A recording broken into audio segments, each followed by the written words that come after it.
Halo guys, apa kabar kalian? Mimin harap kalian baik-baik aja. Di video kali ini, kita akan melanjutkan pembahasan manhwa. Muridku adalah penjahat part ke-40. Seperti biasa bagi kalian yang baru aja mampir di channel ini, jangan lupa untuk tekan tombol subscribe, like, dan juga komen. Dan bagi kalian yang baru aja nonton video ini, ada baiknya kalian tonton dulu video part sebelumnya agar ceritanya nyambung. Link videonya sudah kami cantumkan di deskripsi video ini, atau kalian bisa cek di playlist. Tanpa berlama-lama, mari kita bahas tuntas. Cerita kita lanjutkan.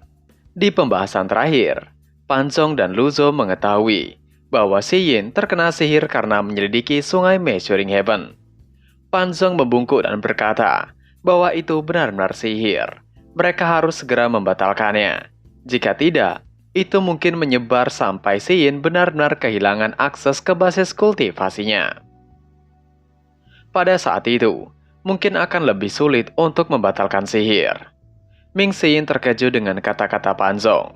Dia memutar matanya mengatakan untuk Panzong sebaiknya tidak mencoba menakuti dirinya. Luzo mengangkat tangannya. Dia menghentikan Ming Si Yin dan memberi syarat agar Panzong melanjutkan. Panzong mengangguk dan terus mengatakan bahwa ia tidak mengada-ngada. Ketika ia belajar di Sekte Clarity atau Sekte Kebajikan, ia membaca tentang sihir di perpustakaan. Sihir dibagi menjadi sihir putih dan juga hitam. Seorang kultivator akan berjalan di jalan yang salah jika mereka berkultivasi dengan niat jahat. Ia masih muda dan kurang ajar saat itu. Ia terobsesi untuk meningkatkan basis kultivasinya secepat mungkin. Jadi, ia mencari ilmu sihir. Sayangnya, semua orang di Sekte Clarity menjaga rahasia ini dengan ketat. Selain itu, ia tidak dapat menemukan senior yang telah mempelajari ilmu sihir dan bersedia mengajarinya. Zhou Jinfeng bertanya dengan rasa ingin tahu, apakah itu sebabnya Panzong memilih gaya Tri Yin? Panzong tidak menjawab dan meneruskan ucapannya. Penatua Sekte Clarity atau kejelasan hanya memberitahukan bahwa ia cocok untuk gaya Tri Yin. Tapi, dia tidak memberitahu bahwa ia harus memasangkannya dengan teknik 6 Yang. Ia hanya belajar tentang keseimbangan antara Yin dan Yang setelah ia bertemu dengan senior Ji Tiando. Zhou Jinfeng meminta untuk Panzong melanjutkan. Tentu saja Panzong melanjutkan. Berbicara tentang sihir, larangan sihir mirip dengan segel kultivasi. Mereka perlahan-lahan akan merusak meridian kultivator dan memblokirnya. Faktanya, teknik blok segel Sekte Kejelasan dibuat berdasarkan teknik sihir. Yang lain mengangguk. Inilah mengapa Panzong sebegitu percaya diri dan menawarkan diri untuk menyegel basis kultivasi Kesatria Hitam. Panzong mengatakan bahwa bagaimanapun semakin cepat mereka membatalkan sihir, semakin baik untuk Ming Si Yin. Dalam kasus Tianxin, basis kultivasinya telah sepenuhnya disegel. Si perapal mantra pasti telah merapalkan segel dari jarak dekat, karena itulah efeknya cepat. Untuk alasan ini, hasilnya akan sama terlepas dari kapan membatalkan sihirnya. Zhou Jinfeng yang masih penasaran menanyakan, karena Panzong tahu banyak tentang ilmu sihir, apakah Panzong tahu cara apapun agar bisa mematahkan mantra sihir yang tertanam pada Si Yin? Panzong mengangguk. Ia mengingat pernah membaca tentang metode untuk membatalkan mantra. Ini juga merupakan metode yang paling terpercaya dan dapat diandalkan. Ini membutuhkan perapal mantra untuk membatalkan mantra itu sendiri. Cara kedua adalah mengolah Zen menurut ajaran Buddha atau mengolah metode Taois. Setelah basis kultivasi korban melampaui basis kultivasi perapal mantra, korban akan dapat membatalkan mantranya. Namun, metode ini tidak mungkin. Lagi pula bagaimana seorang bisa terus berkultivasi jika basis kultivasinya disegel? Zhou Jinfeng menanyakan kesimpulan pada Panzong. Jadi, apa yang ingin Panzong katakan adalah bahwa tidak ada yang bisa mereka lakukan tentang mantra pada Si Yin. Panzong menggelengkan kepalanya. Dia menangkupkan kedua tangannya ke arah Luzo dan mengatakan, ia khawatir Master Pavilion adalah satu-satunya yang mampu membatalkan mantranya. Panzong menjelaskan, metode ketiga adalah memiliki seorang kultivator yang jauh lebih kuat daripada perapal mantra secara paksa mematahkan mantranya. Jika tidak, konflik antar sihir dan primal chi akan menyebabkan meridian kultivator pecah, dan kultivator akan meledak dan binasa. Oleh karena itu, Master Pavilion Luzo adalah satu-satunya yang bisa melakukan ini. Meskipun penjelasan Pansong masuk akal, Luzo terdiam. Secara lahiriah, dia tetap teguh seperti gunung kotoran. Tetapi, di dalam dia berpikir dalam hati, apa yang harus ia lakukan? Mata semua orang tertuju pada Luzo saat ini. Meng Xian segera bersujud dan meminta pada masternya untuk membatalkan sihir itu. Luzo menggendong tangannya di belakang saat dia mencoba memikirkan cara untuk menyelesaikan semua ini. Karena ada jebakan sihir di sekitar desa Fish Dragon di sungai Measuring Heaven, ini berarti dia tidak bisa begitu saja mengirim orang dari Evil Sky Pavilion ke sana. Lagi pula, jika seseorang seperti Meng Xian menjadi bangsanya, tidak diragukan lagi. Orang lain akan lebih rentan jatuh ke dalam perangkap. Sepertinya dia tidak memiliki pilihan lain selain menyelidiki secara pribadi desa Fish Dragon. Adapun untuk membatalkan pembatas sihir, Luzo bingung. Dia tidak punya solusi yang baik untuk ini. Lagi pula, dia tidak mungkin memberitahu orang-orang bahwa basis kultivasinya hanyalah di Brahmasi. Pada saat ini, Duan Museng yang telah menerima berita tentang apa yang terjadi tiba di dalam aula. Setelah mempelajari seluk-beluknya, dia langsung memohon. Meskipun Sein sering membuat kesalahan, dia telah melakukan pekerjaan dengan baik akhir-akhir ini. Ia memohon untuk masternya menyelamatkan Sein. Zhou Jinfeng dan Panzong memohon atas nama Meng Xian juga. Luzo yang mendengarnya langsung bergumam. Jika ini di masa lalu, Jitiando kemungkinan besar akan sangat marah dan menendang mereka semua. Namun, tidak dapat disangkal bahwa Meng Xian telah melakukan pekerjaan dengan baik akhir-akhir ini. Meskipun kesetiaan Meng Xian tidak stabil seperti Duan Museng atau Yuan Er, dia dapat diandalkan dalam menyelesaikan misi. Yang dibutuhkan Meng Xian hanyalah sedikit mendisiplinkannya. Luzo mempertimbangkan semua ini sejenak sebelum akhirnya dia melambaikan tangannya, meminta untuk Xian mengikutinya. Meng Xian sangat gembira saat mendengar ini. Dia bangkit dan mengikuti Luzo seperti anak yang patuh. Sementara itu, yang lain menghela nafas lega ketika mereka mendengar kata-kata Luzo. Mereka menyaksikan Meng Xian mengikuti Luzo ke dalam ruangan tersembunyi. Yuan Er tersenyum saat dia berkata dengan percaya diri, karena master berurusan dengan mantra sihir, tidak akan ada masalah. Zhou Jinfeng mengangguk tanda membenarkannya. Master Pavilion memiliki basis kultivasi yang mendalam. Mantra kecil seperti itu bukan apa-apa bagi Luzo. Panzong mengangguk juga, tetapi dia tidak mengatakan apapun. Duan Museng melirik Panzong dan Zhou Jinfeng mengatakan, karena Xian menderita sihir, mereka berdua akan melakukannya.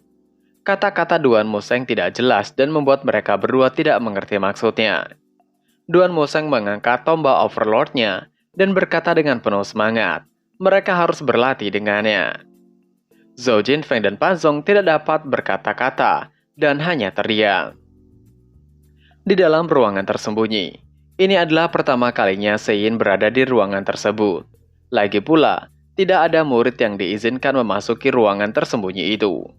Di masa lalu, mereka mengira master mereka menimbun harta karun di dalam, karena tidak ada ventilasi di ruangan tersembunyi, dan master mereka biasanya menghabiskan seluruh waktunya berkultivasi di ruangan tersebut. Mustahil bagi mereka untuk mengintip. Wajar jika dia senang sekarang karena dia izinkan untuk masuk. Dia melihat sekeliling dengan rasa ingin tahu. Ada berbagai buku rahasia tergeletak di atas meja dan berbagai macam senjata di rak. Ada pedang, tombak, tongkat, dan gada. Bahkan ada senjata dengan desain lain tergeletak di sudut. Meng Xian terpesona akan hal itu. Sepertinya masternya telah mengumpulkan banyak harta selama ribuan tahun dominasinya. Luzo menunjuk ke sebuah kursi dan memerintahkan Xian untuk duduk. Dengan itu Meng Xian dengan cepat sadar kembali. Dia buru-buru duduk dengan menyilangkan kaki dan memfokuskan matanya pada satu tempat. Luzo meregangkan otot tangannya dan berdiri di belakang Ming Seyin. Ia bergumam. Basis kultivasinya hanya di alam meridian 8 Brahmasi. Selain itu bukanlah ranah meridian 8 Brahmasi yang sebenarnya. Avatarnya hanya Mike 4 Quadrants. Seharusnya tidak ada masalah baginya untuk memeriksa tubuh Ming Seyin. Tetapi hampir mustahil baginya untuk mematahkan mantranya. Luzo menempatkan tangannya di punggung Seyin ketika aliran energi merembes keluar dan memasuki tubuh Ming Seyin. Karena hal itu, Seyin mengerang dan keringat dingin bercucuran di dahinya. Pada saat ini, Luzo menemukan Seyin sedang berkeringat deras. Sepertinya pembatasan itu berhentikan. Berdasarkan kondisinya sekarang, sepertinya mantranya telah membatasi 80% dari basis kultivasi Ming Seyin. Luzo mengangkat tangannya yang keriput dan dengan lembut mendorong ke arah Ming Seyin. Primal Chi-nya mengalir melalui telapak tangannya ke meridian Ming Seyin. Ming Seyin terkejut. Basis kultivasinya memang mendalam. Dia mampu menekan Primal Chi alam Nation Divinity Tribulation miliknya ke tingkat yang begitu rendah. Luzo mengendalikan Primal Chi-nya dan memeriksa meridian Ming Seyin. Dia dengan lembut mengetuk Ming Seyin beberapa kali. Luzo meningkatkan outputnya. Ming Seyin adalah orang kultivator yang telah menghubungkan 8 meridiannya sejak lama. Jumlah Primal Chi yang mengalir melalui meridiannya tidak akan banyak merugikannya. Namun, ketika Primal Chi Luzo bersentuhan dengan matra sihir, dia merasakan serangan balik. Ming Seyin mengerutkan kening dan langsung berkeringat. Luzo berpikir dalam hati, ia baru tahu itu adalah kekuatan sihir. Dia mencoba melewati batasan untuk memeriksa meridian Ming Seyin yang lain. Namun, begitu dia mencoba melakukan itu, mantra sihir itu sepertinya mendapatkan kehendaknya sendiri dan tiba-tiba menyerang. Luzo menarik tangannya kembali, namun kekuatan sihir melesat keluar dari punggung Ming Seyin seperti gelombang energi. Luzo melambaikan tangannya secara naluriah. Dia langsung masuk ke keadaan setelah dia memahami tulisan surgawi. Dari dantiannya ke lautan Chi, dari otaknya dan akhirnya ke seluruh tubuhnya, cahaya biru samar muncul dan menangkis serangan mantra sihir. Itu tidak berhenti di situ. Itu mengendarai momentum dan memasuki punggung Ming Seyin. Setelah itu, Ming Seyin jatuh ke depan karena benturan. Pada saat yang sama, dia merasakan kekuatan aneh dari mantra sihir di tubuhnya menghilang. Awalnya, Ming Seyin mengira Luzo kasar. Namun, kegembiraan menguasainya ketika dia merasakan pembatasan sihir di tubuhnya telah menghilang. Meskipun dia terhuyung-huyung karena dampaknya, dia tidak merasa tidak mau atau tidak puas. Ming Seyin menabrak rak senjata, menyebabkan senjata jatuh ke tanah. Sementara itu, di sebuah ruangan gelap di Istana Gretian, dari pancaran lilin yang terhalang oleh sekat, orang bisa melihat ruangan itu berantakan. Di belakang layar, seorang gadis mengenakan pakaian brokat sedang berkultivasi dengan mata tertutup.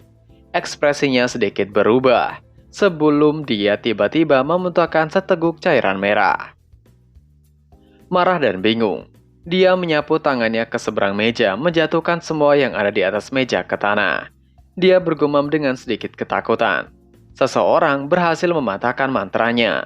Siapa seseorang itu? Kembali pada Luzo. Luzo juga terkejut ketika dia mengirim Ming Seyin terbang. Pada saat ini, dia merasakan sensasi menyegarkan yang sama seperti yang dia rasakan setelah dia berhasil meniadakan Brahma pengantar tidur. Dia yakin dia akan mendapatkan kekuatan luar biasa dengan memahami tulisan surgawi.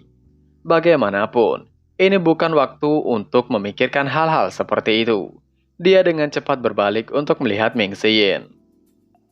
Ming Seyin merasa pembatasan sihir menghilang, juga bisa merasakan meridiannya dan lautan Chi dan Tian yang sebelumnya diblokir menjadi tidak terhalang. Rasa sakitnya karena dikirim terbang tidak penting dibandingkan dengan penemuan ini. Dia dengan cepat mengedarkan Primal Chi-nya untuk menstabilkan dirinya sebelum dia berlutut untuk berterima kasih telah membatalkan pembatasan sihir. Keahlian masternya tidak tertandingi. Luzo memandang Seyin dengan sedikit perubahan pada ekspresinya. Tulisan surgawi benar-benar luar biasa dan kuat. Itu bahkan mampu menekan sihir. Luzo masih tenggelam dalam pikirannya tentang tulisan surgawi. Sementara perhatian Ming Xin ditarik oleh senjata di sekelilingnya. Dia meraih senjata yang ada di depannya.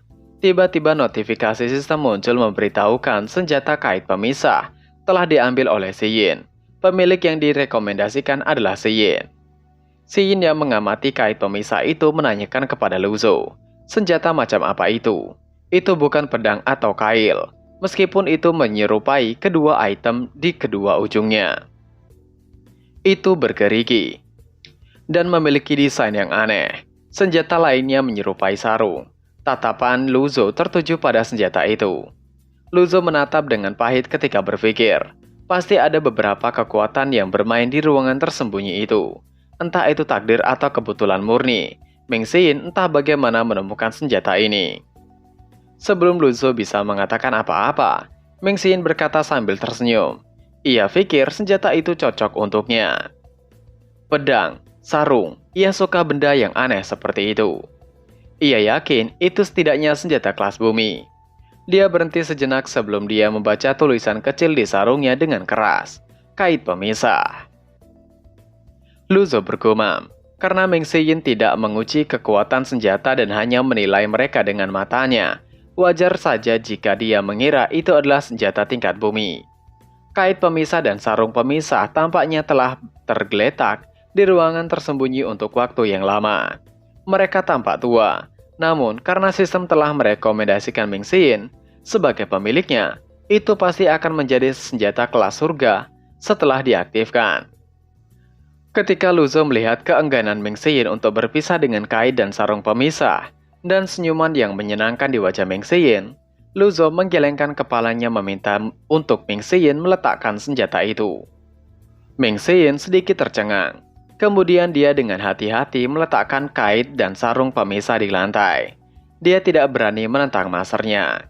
Luzo dengan cepat menemukan alasan dan berkata, Xin baru saja memasuki Nation Divinity Tribulation, dan basis kultivasinya tidak cukup stabil untuk saat ini. Masih terlalu dini baginya untuk menangani senjata kelas surga. Ketika Xin mendengar ini, dia merasa kecewa. Namun ketika dia mendengar makna tersembunyi dalam kata-kata masternya, dia menjadi bahagia kembali. Berdasarkan kata-kata masternya, sepertinya kait pemisah akan diberikan kepadanya cepat atau lambat. Xin mengerti, dan ia berjanji akan menjadi lebih kuat secepat mungkin. Ming Xin berkata dengan penuh semangat. Luzo membelai janggutnya dan mengangguk sebelum melambaikan tangannya dengan acuh. Ming Xin mengerti bahwa ini adalah syarat untuknya pergi. Ketika dia sampai di pintu ruangan tersembunyi, dia berbalik dan melihat ke arah kail pemisah. Jelas tidak mau berpisah dengannya. Xin bergumam, untuk kait pemisah menunggunya, ia akan bekerja lebih giat. Xin pergi menemui Yuan Er dan Duan Moseng, menceritakan betapa hebatnya master mereka, menceritakan detail dari A sampai Z. Setelah beberapa saat, Luzo akhirnya muncul dari ruangan tersembunyi ke dalam aula besar. Dia menemukan bahwa Pan Zong dan Zhou Jinfeng telah pergi. Pada saat yang sama, dia melihat Xin memberi isyarat dengan penuh semangat kepada Yuan Er saat mereka berbicara sementara Yuan Er akan tersima. Luzo berjalan ke arah mereka. Ketika tiga murid melihatnya, mereka langsung membungkuk dan memberi hormat kepadanya. Luzo memanggil Xin dan memperingatkan, walaupun mantranya telah hilang, Xin tidak boleh ceroboh. Xin membenarkannya, ia akan mendengar apa yang masternya katakan. Luzo membelai jenggotnya dan mengangguk. Awalnya dia tidak berniat meninggalkan Gunung Jinting untuk saat ini. Lagi pula dengan basis kultivasinya saat ini, tindakan terbaik baginya adalah tetap berada di Evil Sky Pavilion dan memikirkan cara untuk mendapatkan merit point melalui murid-muridnya saat dia perlahan membangun kekuatannya. Namun kebenaran di balik insiden The Savage Dragon sangat penting. Itu juga terkait dengan elit sihir di istana. Jika dia bisa sampai ke dasar ini, dia mungkin bisa menangkap orang yang menyegel basis kultivasi Zhou Yue. Faktor lain yang membuat Luzo memandang masalah ini dengan sangat penting adalah bahwa daftar misi sistem dengan jelas menyatakan bahwa menyelidiki kebenaran di balik insiden The Savage Dragon akan memberinya 3.000 merit point. Sistem tidak pernah menghadiahi dengan 3.000 merit point untuk satu misi sebelumnya. Pentingnya masalah ini sudah jelas. Akhirnya, Luzo berkata, ia akan pergi ke desa Face Dragon besok pagi. Dan chapter pun berakhir. Nah, itu tadi adalah pembahasan manhwa. Muridku adalah penjahat part ke-40. Seperti biasa, sebelum mengakhiri video ini, Mimin ingatkan untuk kalian bahagia dan sehat selalu. Terima kasih sudah menonton video ini dan sampai jumpa lagi di video selanjutnya. Jana!